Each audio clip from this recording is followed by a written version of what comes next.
Now, viewers, another very influential person we've spoken to is Raja Krishnamoorthi, who is the Delhi-born US Congressman. He was elected to Congress in 2016 and is now in his fourth term representing Illinois 8th District. He serves as ranking member of the Select Committee on the Strategic Competition between the United States and the Chinese Communist Party, making him the first South Asian American in history to lead a congressional committee. Let's listen in to what he said when he spoke to us about the American elections.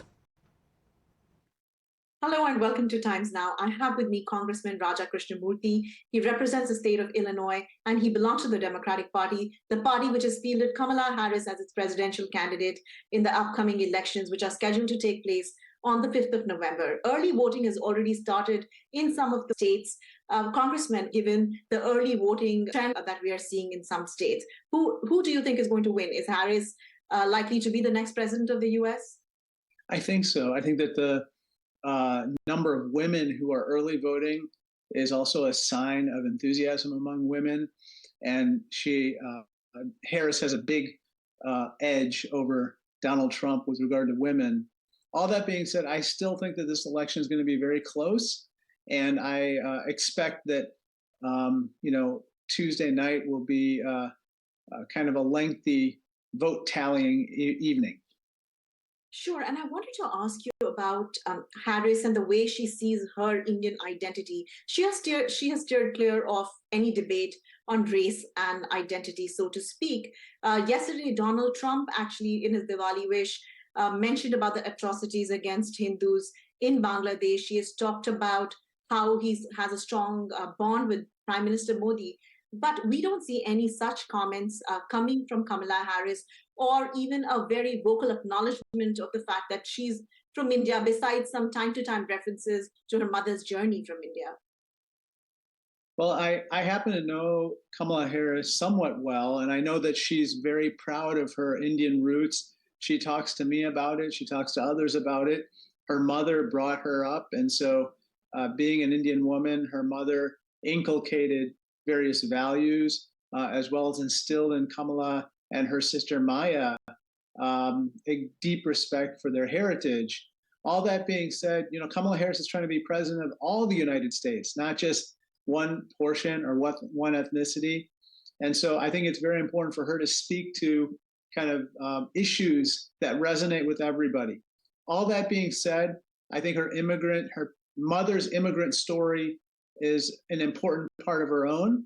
And I know that she's very, very comfortable and proud to be a Desi.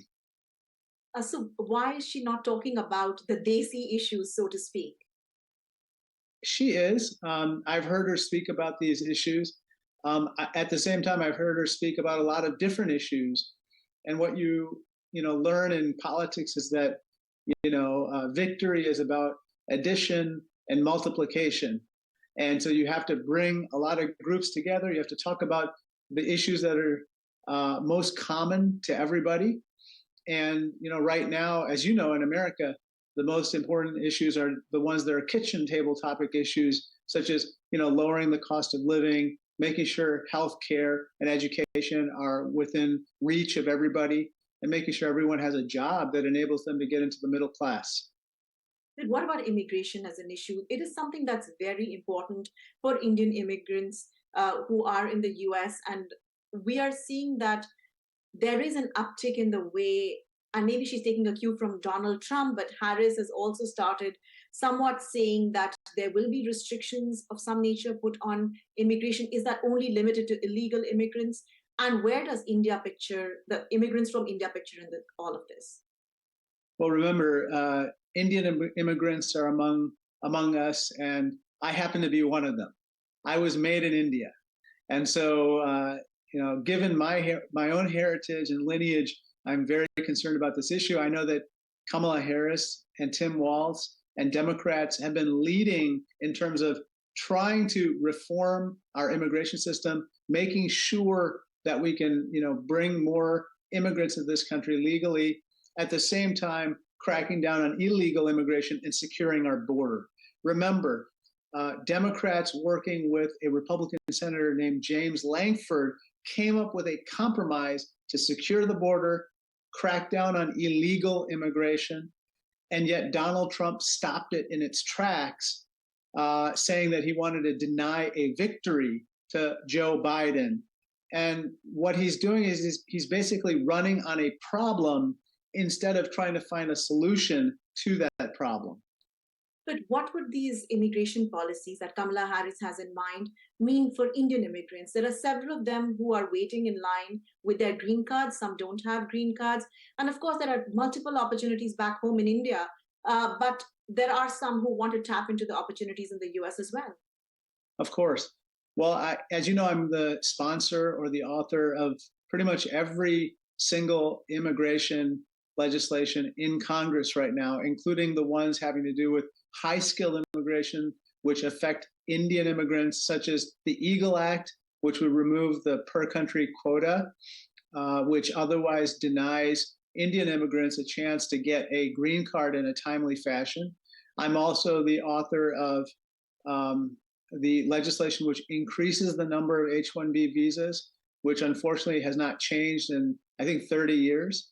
I'm the author of the Emergency Green Card Backlogs Act with Larry Bouchon, a Republican. We've come together and said, look, for all of those unused green cards that otherwise would be discarded because countries like Iceland and others will not fully utilize their quota, let's not discard them. Let's use them for those countries that are oversubscribed, like India.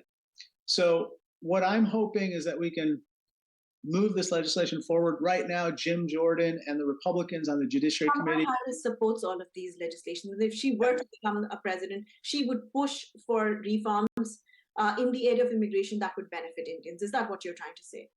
That is, but I'm also trying to say there's a choice here. Republicans are standing in the way of each of these pieces of legislation right now.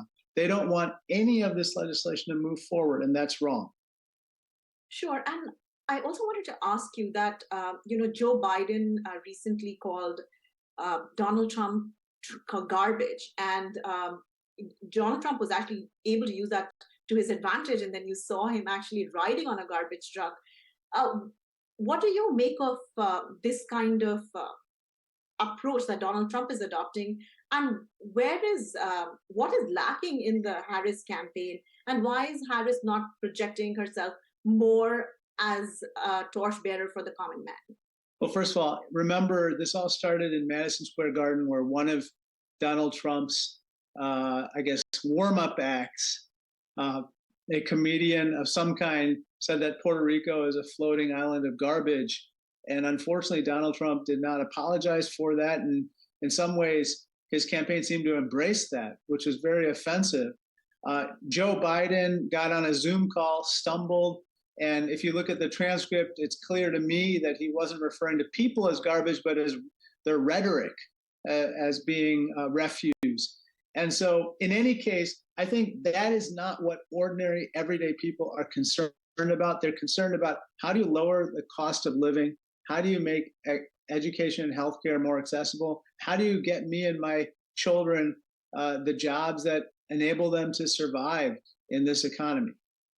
My last question to you is that it's a neck-to-neck race, and you acknowledge that until the D-Day, we do not know who is going to win.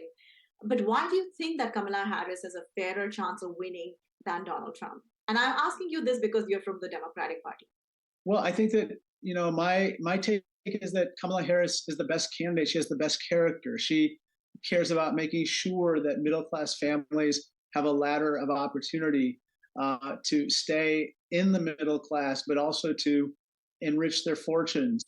I think Kamala Harris will avoid the chaos and the instability that Donald Trump seems to bring with him wherever he goes. I think that also the last point is, remember, Donald Trump is very proud of having named the Supreme Court justices who stripped millions of women of their fundamental rights with regard to reproductive freedom. I cannot overstate this. When I knock on doors, when I talk to my constituents, I talk to so many Republican women who basically say, don't tell anybody, but I'm not going to support Donald Trump. I want a president who will look out for all the people of the United States including our daughters, our wives, our mothers, our sisters, and so forth. I have one follow-up question. What is it about the Trump campaign that makes you insecure? Well, I think that Donald Trump has been riding a wave of grievance, meaning the reason for your problem is because of that brown guy over there from India, or that brown guy over there from Mexico, or because of that person over there. And unfortunately, that taps into a certain primal type of emotion, which is very, very unproductive and dangerous. But it's something that he has learned to tap. There's an old Native American saying, inside each of us is a good wolf and a bad wolf. And the wolf you become is the wolf you feed. We Democrats and Kamala Harris need to feed the good wolves in people. We need to aspire to their ideals, to their dreams, to what they want to become in America. And I respectfully submit that Kamala Harris is more about average, everyday people achieving their dreams, their American dreams, and Donald Trump is more about litigating his grievances. And that is a very stark contrast.